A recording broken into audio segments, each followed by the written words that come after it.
of 20,000.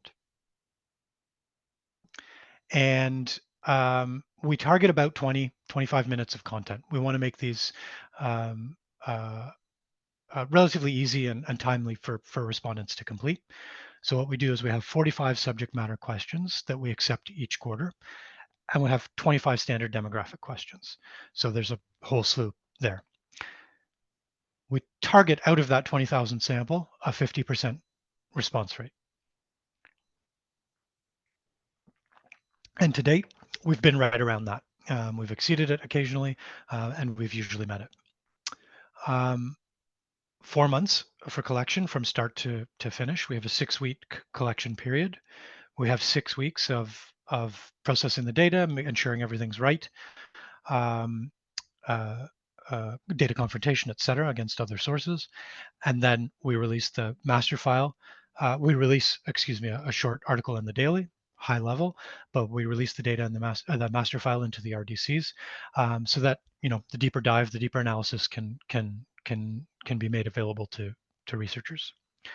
The linkage process is always done, so that's ready. And there's a link here to the social data linkage environment, which would demonstrate to you all the different data that then becomes available: births, deaths, immigration, tax, etc. And I believe if it's not next wave, the wave after, we will, as part of our process, because we're continuing to grow and learn and expand, we'll be adding area level indicators based on respondent geography. So that's the Canadian Index of Multiple Deprivation and the Proximity Measures database. That will already be included in our master file, so that some analysis can be done even without going outside of the master file. So those are the parameters. Now on the next slide, I want to talk to you about all the data that we've collected on the Canadian Social Survey. And this is why you're here. I recognize that, and thank you for bearing with me for about 15 minutes as I say, I framed the conversation, I funneled you into this. So I'll go over all the waves we've done so far, but you'll see a theme here. Starting in wave 2, QOL, that's quality of life, with their blue header, has been a regular. They've been on every wave we've run. So I'll go over all the different content that we've run on the CSS, but then I'll dive deeper into the QOL, the quality of life. That's they've been with us almost since the beginning, but throughout since then. So they're a really great example for me to dive into. So we got our standard demographic content. You can see that. Those are the questions. That's, if a researcher buys one question, adds one question to the CSS, it automatically comes with all of that. So it comes with all of those demographics and the linkage. Now, the questions that we've had so far on wave 1, life course analysis. So that was led by our LSDDP internally, Longitudinal Social Data Development Program. I'm sorry, I shouldn't use acronyms. And then we also had GSS, just testing the waters, I guess I'll say, with their intentions to have children. But the life course analysis, you'll see a lot of this actually comes from quality of life. So self-rated health, self-rated mental health, so on and so forth. But of course, we were also checking in experiences during COVID-19, vaccinations, and behaviors related to COVID-19. Wave 2, 3 months later. So we're going back to 2021, of course. That's when the quality of life team came on board. And typically they've added about 13 or 15 questions per wave. But so you can see all of this, the subjective well-being, sense of meaning and purpose, which we'll talk about in a couple of minutes, sense of belonging, et cetera, work-life balance, all kinds of different stuff. And the quality of life, just, I want to pause. I should actually pause and say, I'm not the subject matter area, so I'll do my best to deliver this content. But there are others who are well positioned, and I'll be happy to make connections after the fact. And then you'll see the GSS continued. So and I said the GSS, the General Social Survey. Many of you, I'm sure, are aware of that particular survey. So they completed, it kind of goes along to my mind with the QOL stuff: participation in outdoor wellness, in wilderness activity, participation in cultural activities, et cetera, et cetera. And then what you'll see, again, I hope we can find a way to share these slides with you. What you'll see is that through waves 3 and 4, there's questions swapping in and out. So that was the concept of the agility, where we can take sections in, take sections out. I'll go on to the next slide that shows the content for waves 5 through 8. You'll note a blanket 8, and I'll come to that.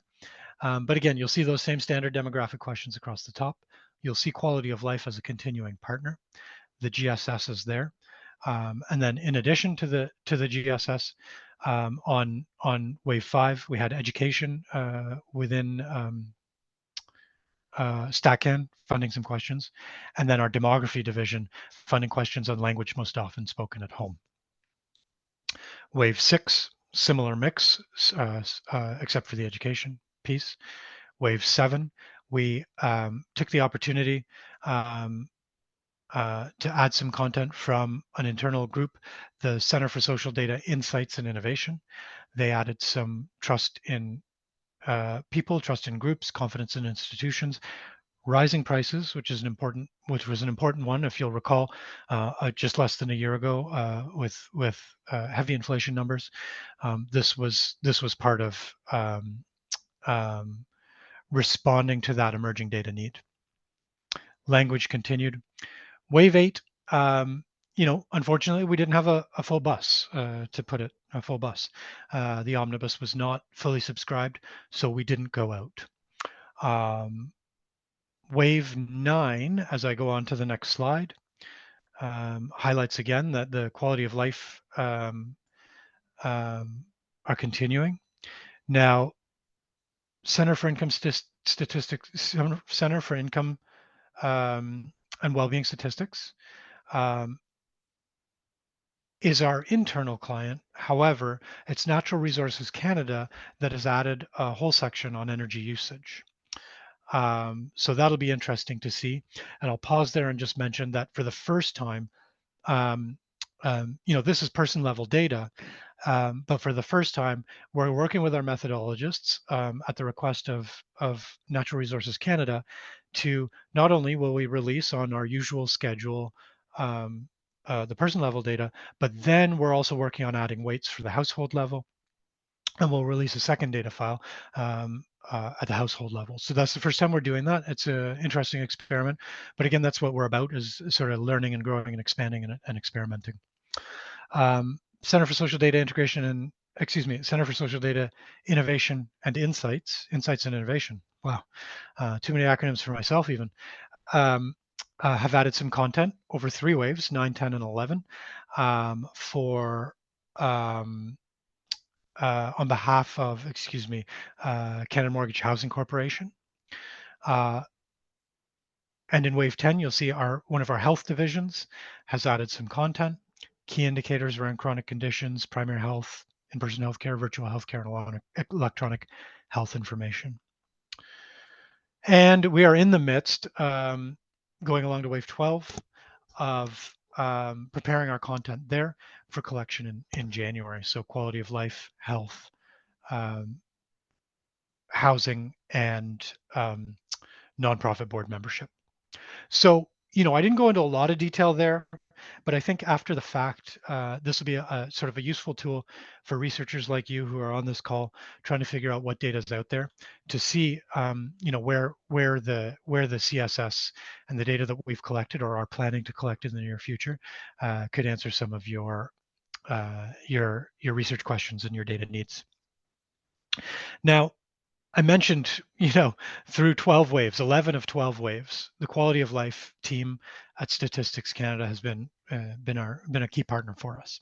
So on the next slide, on slide 12, I just highlight this. This is a slide I pulled from another presentation to highlight the utility, the value of the Canadian Social Survey, because the Quality of Life Statistics program is sort of all-encompassing. Quality of life crosses boundaries in the social statistics world, social statistics realm.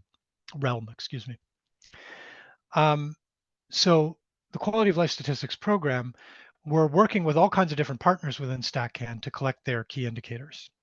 But when we were able to get the CSS launched and to get them working with us, what they found was it improved the frequency of their collection, Some of their key indicators, they were collecting every 5 years, and now they're able to collect quarterly.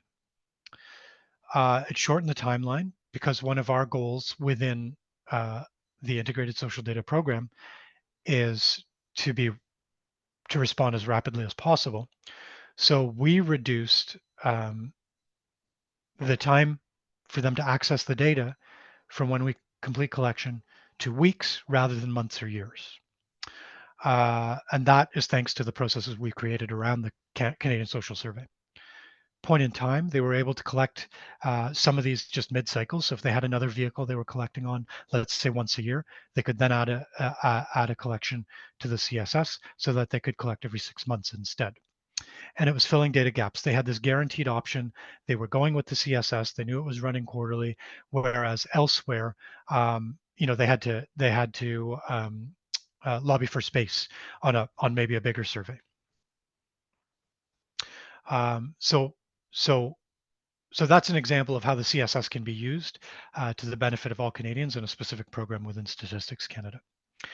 And again, I think this will be useful to researchers in the social sphere who are interested in the quality of life space to be able to see the content so easily and well laid out that is run in the quality of life space on the CSS by wave, what questions were included. So I won't dwell on that, but that's something that'll be in the slides as well. So, excuse me for just one sec. I'll just take a quick sip here.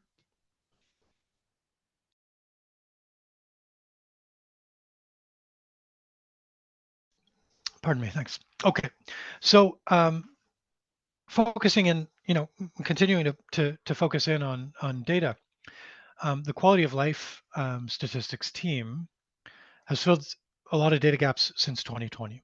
So there's 8 indicators that they've used the Canadian Social Survey that we're talking about, we've mostly been talking about here. There are 8 indicators they've used the CSS for. And you can see that many of them have run on many waves. Loneliness from wave 2 to 7 as an example. Satisfaction with time use, they're in and out, 2, 6, and 7. So that's part of the beauty of the CSS, as I said. Then they also have 6 indicators included on wave 1 of the SSPC. Survey series on people in their communities. So I mentioned that up above.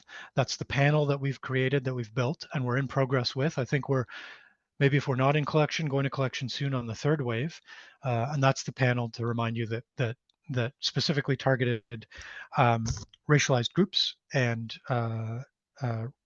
new immigrants. And so you can see that there are certain questions, sense of pride belonging to Canada, that they've asked a couple of times, waves 1 and 2, and others that they've used on waves either 1 or 2, and misinformation, trust in the media that are adding to wave 3. So that's, the QOL has been leveraging both the CSS and our panels, in this case, the SSPC, which is funded through our DDAP initiative, which is Disaggregated Data Action Plan initiative. So our goal to be able to disaggregate data more deeply for certain groups, racialized groups, Indigenous people, women, and individuals with disabilities. On the next slide, still focusing on those data gaps. The quality of life program aims to disseminate new content roughly every quarter in some form or another. So sorry, this has just gone a little funky for me. So on that slide 15, dissemination data gaps filled since 2020, you can see off to the right, the products that they release include a mix of data visualizations, because there is a hub for quality of life on the Statistics Canada website, but also tables, infographics, StatCan Plus articles, and then of course traditional releases in the daily. And most recently, a paper was released in the daily, which drew upon a factor analysis using quality of life investments in the CSS, so the data that we collected on the CSS. So, I don't need to read all this to you, but you can see there's a variety of quality of life key indicators that are being collected here on the CSS. And so here's just a few recent infographics. So, the loneliness piece, having someone to count on, to the left. And sorry, Grant, that's on the next slide, slide 16. Sense of meaning, purpose in Canada. And we'll go into that data a little bit in a sec. Local environments that lift life satisfaction is another infographic. And these are all available on the Statistics Canada website. And specifically, the easiest way to probably find those is on the Quality of Life Hub, Data Hub. On the next slide, on slide 17, this is where I mentioned we'd go in a little bit into the meaning, sense of meaning and purpose. So one of the earliest data gaps that was filled in the quality of life sphere using the CSS was sense of meaning and purpose. And so in the well-being literature, this is a component of subjective well-being that's often neglected in official statistics. So we know that this measure is important because the research tells us those with high levels of sense of meaning and purpose show greater resilience in the face of life's challenges. So those who have longer term perspective on life can often maintain a more even keel from day to day. This can contribute to higher levels of subjective well-being over time. So we're aware that very few national statistical offices or agencies pay attention to this aspect of well-being. So our measure mirrors that used by the United Kingdom. And its inclusion in the CSS filled that data gap on quality of life in Canada. So these two images that you see are from the infographic that was on the previous slide. So sharing a closer look at that infographic, the sense of meaning and purpose infographic. A couple of main findings here. More people report a strong sense of meaning and purpose in Eastern Canada. That's 67% in Quebec, 61% in Atlantic Canada, compared to 53% in BC and 56% in the prairie regions. And then on the image on the bottom, the second image here, across most age groups, more women report a strong sense of meaning and purpose. So that's in the bars there, the women are coded in yellow and the men in green. So, but then the question becomes, what if we or any other Canadian reading this infographic wants to know more about the intersection between characteristics like region and gender for this particular indicator? Maybe the experience of women in one province is different from women in another. Or maybe we'd like to know how people with disabilities or members of the LGBTQ2 plus community rate their sense of meaning and purpose. So on the next slide, that leads us to the data visualization tool.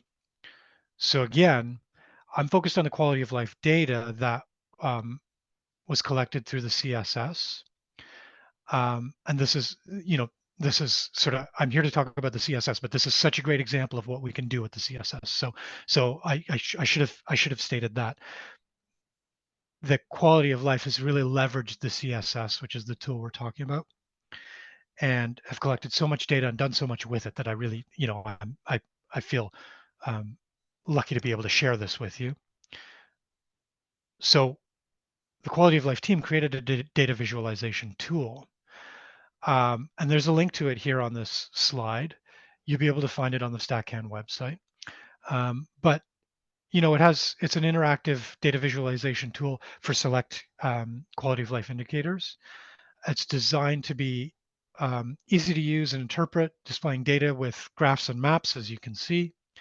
And users can explore that data by disaggregating in several ways. So I asked a couple questions on the previous slide, and those are, I guess, were cliffhangers with more to come. But so currently the tool features, focusing on the tool for a second, the tool features 8 quality of life indicators and 11 socio-demographic characteristics can be used to disaggregate data for those indicators.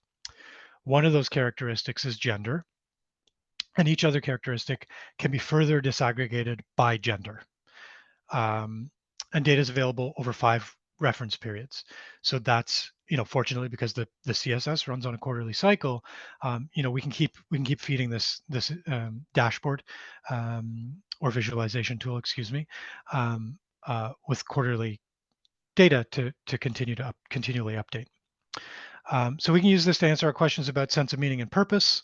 On the right, the meaning and purpose is the meaning and purpose data. So on the map, the selected response category is high sense of meaning and purpose. And then we can see it mostly matches the infographic with a higher percentage of Eastern Canada and reporting high meaning and purpose. And in the infographic, the prairie region was grouped. So here's an ungrouped version along the bottom where you can see by province. We can see it's fairly high in Saskatchewan as well. So this is the idea of the disaggregation and what we're trying to accomplish for quality of life by collecting quarterly data using the CSS, the Canadian Social Survey. On the next slide, so to answer those two cliffhanger questions, so if we disaggregate that data by gender, we can see some differences. So I'll pause and just note that the legends underneath each map are different because it scales to the data. So you can see on the left our range is sort of 54 to 71%, and on the right it's sort of 48 to 67%. But on the left for women, now we're getting to, we had meaning and purpose regionally. Now we're going to hone in a little bit. So for women on the left, the province with the highest rate of people reporting strong sense of meaning and purpose was Newfoundland and Labrador at almost 71%. And what's not shown, just so you know, for men in Newfoundland and Labrador compared to 71% for women was 61% for men, 60.9. And then on the right, the highest rate was actually in Saskatchewan, which is at 67.3%, their sense of meaning and purpose. And on the other hand, women in Saskatchewan, their sense of meaning and purpose was 62.3% on this by comparison. On the next slide, a little bit on financial well-being,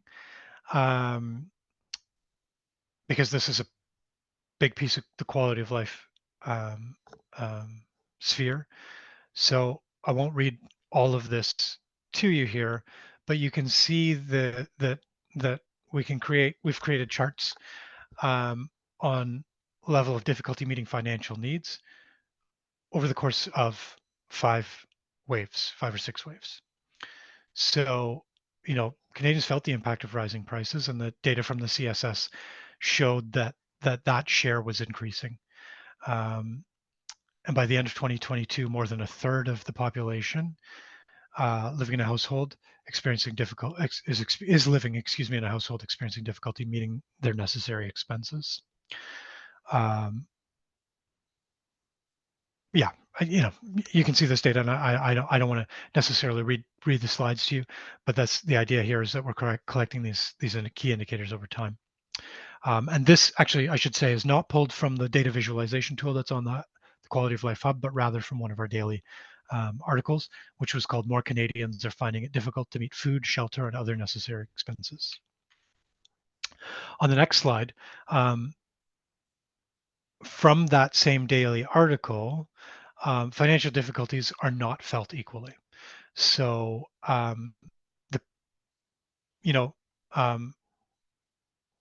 I'll pull out a couple of key things here.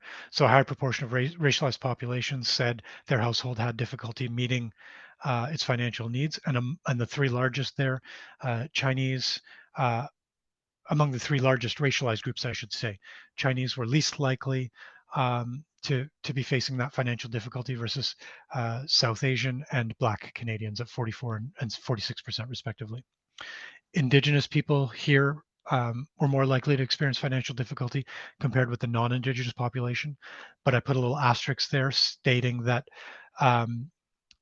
it's very important to note that the data were not collected for First Nations people living on reserve or First Nations people, Métis and Inuit, living in the territories. This is a survey across the 10 provinces and doesn't include First Nations people living on reserve.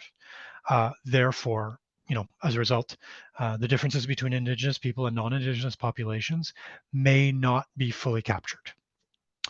And then, of course, as I mentioned, that DDAP, that disaggregated data action plan, this has allowed us also to come out with a statistic on persons with disabilities, difficulty or long-term condition, and the LGBTQ2 plus population were also among those facing the most difficulty meeting their basic necessary expenses, excuse me.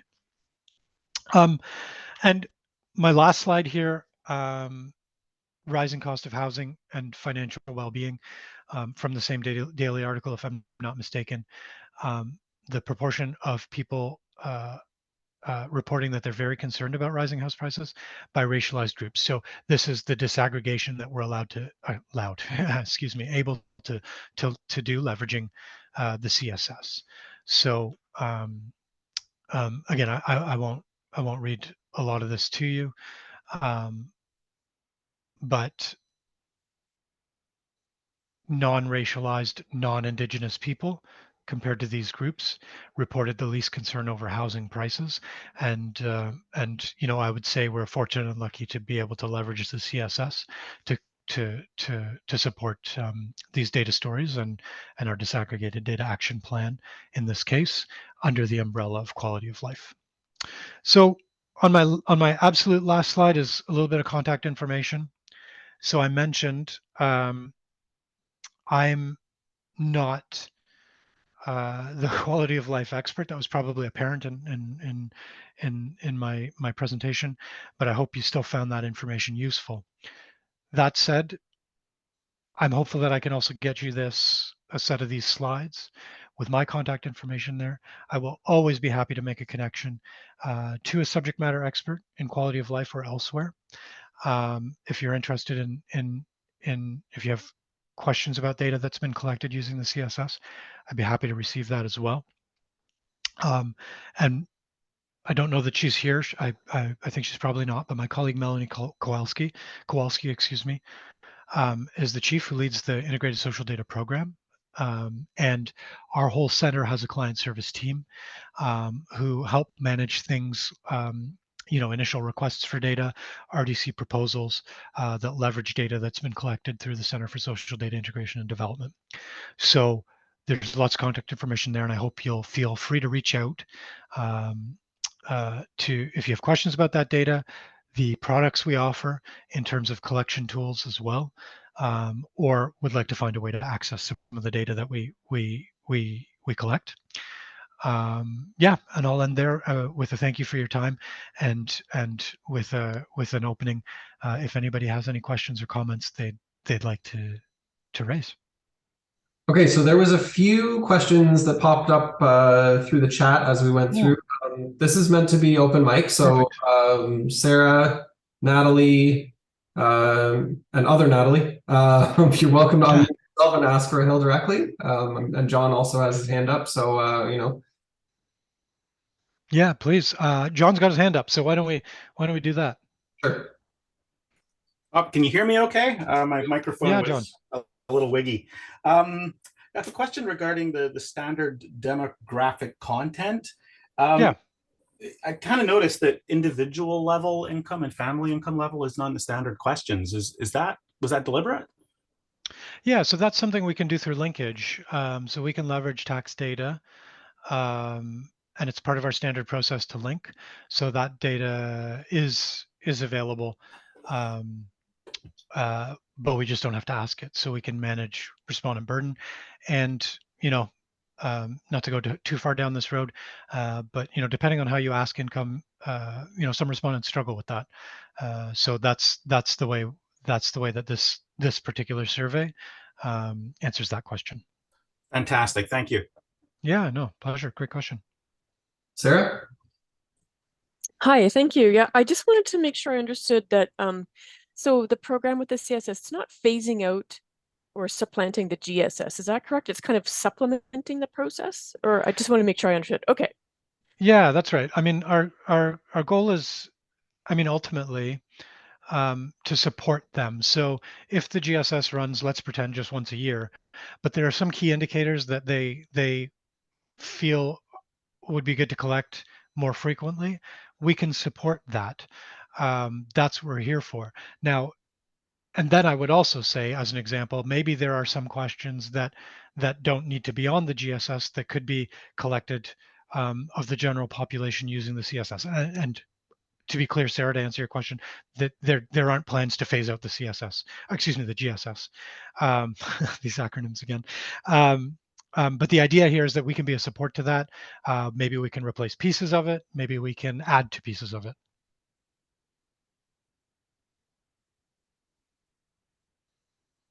I haven't actually opened the chat, so I don't know if those who had any questions within. Okay, so there's one in the chat since the Q&A started. Could an omnibus survey be monthly, and what are the approval criteria for custom surveys and omnibus surveys? Yeah, so an omnibus survey could be monthly. There's no reason we couldn't do that. I mean, that's a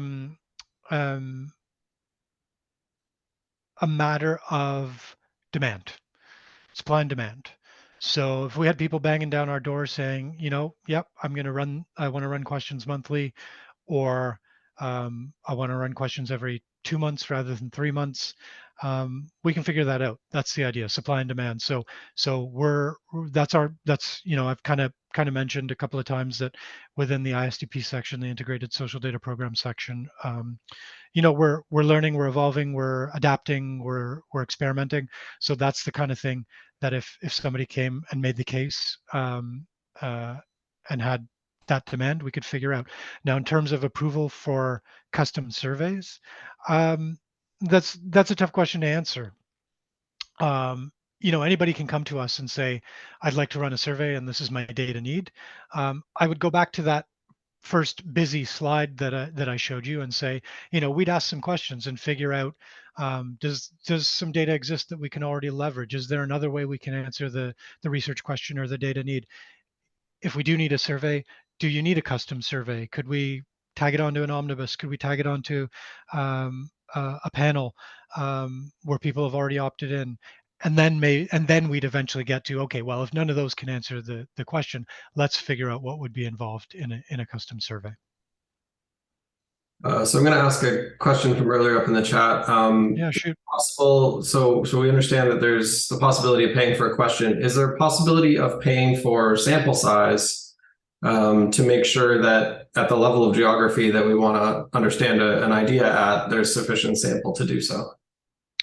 Yeah, it's a great question. The sample size piece, yeah, in theory, it's possible that we could say, okay, let's, you know, this particular wave, there's a need, somebody has the funding, so let's up this to 30 or 40,000. You know, that comes with some challenges when we're trying to get on a quarterly cycle that you know, we sort of crank it out.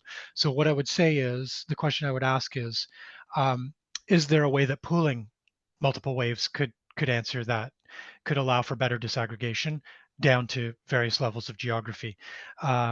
And that's the kind of thing that is possible. Now, it would depend on the question, and I would say on the I would say the data point. Let me rephrase, and whether it's something that is likely to have large swings over the course of a quarter. And I think in most cases the answer is no, which means unless there's a seasonality issue or whatever it is, just running 2 waves or 3 waves or 4 waves and combining those will really increase your power and really allow you to disaggregate at a much lower level of geography. Jerry's got his hand up. Great, thank you, Raheel, for your presentation today. So I've previously worked with the LISA survey from Statistics Canada, which is linked to admin data from CRA. Mm-hmm. And that income data goes back to 1982 and mm-hmm. connects respondents and their family members to historical income data. Is the CSS doing that as well, or is it just the respondents themselves linked to CRA data from the previous year? It's a great question. So the CSS does not collect a household roster. So it is we link at the individual respondent level. And then I think sort of my interpretation of your question, the second layer to that is once that individual is linked within the social data linkage environment, then all the data within the social data linkage environment is theoretically accessible with an approved RDC proposal. So if I completed the survey, once I'm linked, yeah, you could get last year's tax information, but potentially all years of my filing, Great. of my filings. Yeah. Super. Thank you. So we had another question in chat. When it comes to data linkage, are there ways to validate some of the self-disclosed demographic data? Pairing it with CRA data, like you mentioned, is one way to validate income. Are there other demographics that could be validated? Yeah, in theory, yeah, yes, yeah, we can. Yeah, I mean, there's multiple sources, right? Where multiple departments within the federal family are collecting a date of birth, as an example. However, what I would point out is that the linkage piece in a survey like this uses that demographic information to link. So we're using stuff like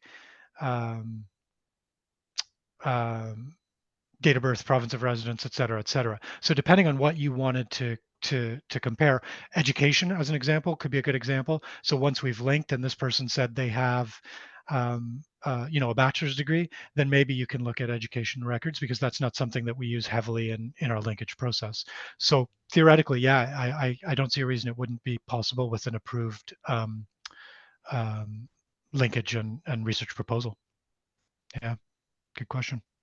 So Lucy's asking if there's a plan to publish the survey data on the StatCan site rather than host the data at the RDCs. So just the master file with all the sort of linked data is only ever going to be available in the controlled center.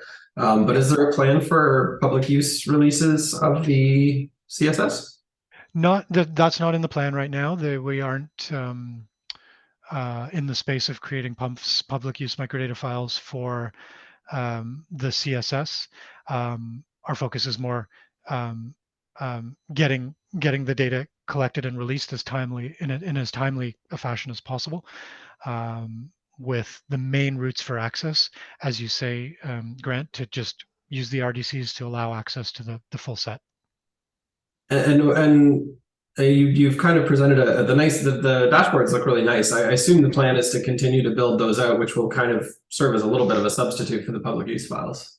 Yeah, for some of the basics, right?